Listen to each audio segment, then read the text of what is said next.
Pinasinungalingan naman po ng Malacanang ang pahayag ni Vice President Sara Duterte na mahina ang administrasyong Marcos kaya po magulo ngayon sa Senado. Gate po ng palasyo, mga kaalyadong senador naman ng Vice Presidente ang mga sangkot sa kaguluhang ito. Narito ang report ni Maricel Halili. Paulit-ulit na kasinungalingan ay naglalagay sa atin sa isang kumunoy. Habang ang Pangulo ay patuloy na nagtatrabaho, ang Vice Presidente ay patuloy sa paninira at binabago ang naratibo. Ito ang banat ni Palace Press Officer Claire Castro sa mga patutsada ni Vice President Sara Duterte. Sa eksklusibong panayam kasi ng News 5 kahapon, sinabi ni VP Sara na ang gulo ngayon sa Senado ay refleksyon ng administrasyon. Yung kaguluhan sa Senado ay nagsasalamin ng leadership ng administrasyon. Yung kaguluhan at kawalang direksyon ng ating bansa ay nagsasalamin ng kung ano yung klase ng leadership meron ang nakaupo sa palasyo at ng ating administrasyon. Pinasinungalingan din ni Castro na mahina ang administrasyong Marcos kaya magulo ang Senado. Giit niya, mga kaalyadong senador ni VP Sara ang mga sangkot sa gulo. So ang mga tao sa likod na to, ang lahat ng ito, lahat sila yung nagsasabing dapat na ibasura ang impeachment.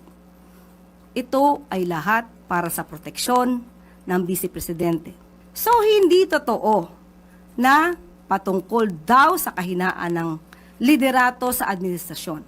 Kung hindi ito ay sa patuloy na pang-aabuso sa kapangyarihan para lamang sa kanilang mga kaalyado. So, huwag sana mamihasa sa pagdudungis ng iba para magmukhang biktima sa ating mga mata. Matatandaan, higit 6 na buwang nagtago si Senador Bato de la Rosa dahil sa warrant of arrest niya mula sa International Criminal Court. Muli lang siyang sumulpot sa Senado para patalsikin si dating Senate President Tito Soto at para raw sa impeachment trial ni VP Sara. Dito na nagsimula ang tensyon sa institusyon. Kaya hindi rin ikinakaila ng palasyo na nag-aalala sila sa mangyayari sa impeachment proceedings. Hindi lamang siguro ang palasyo ang nakakita niya, kundi buong sambayan ng Pilipino. Ang nais lamang po ng Pangulo ay masunod ang due process, masunod ang proseso, masunod ang rule of law. Para kung may kailangang managot, dapat na managot. Sa huli, mensahe ni Jose Castro sa paninisi sa Malacanang kaugnay ng gulo sa Senado. Ang tanging naniniwala na lamang po siguro na may kasalanan ang Malacanang dito, or kahinaan ng Malacanang, or palasyo o ehekutibo patungkol dito sa nangyayaring gulo, ay silang dalawa na lamang ni Senator Alan Cayetano. Wala pang komento si VP Sara sa mga pahayag na ito ng palasyo. Nagbabalita mula sa Frontline, Maricel Halili, News 5.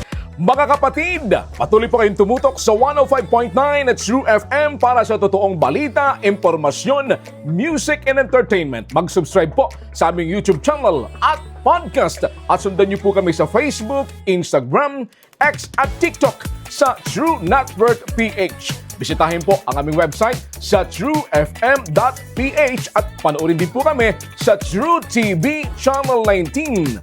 Kami ang 105.9 at True FM, laging true sa'yo, kapatid!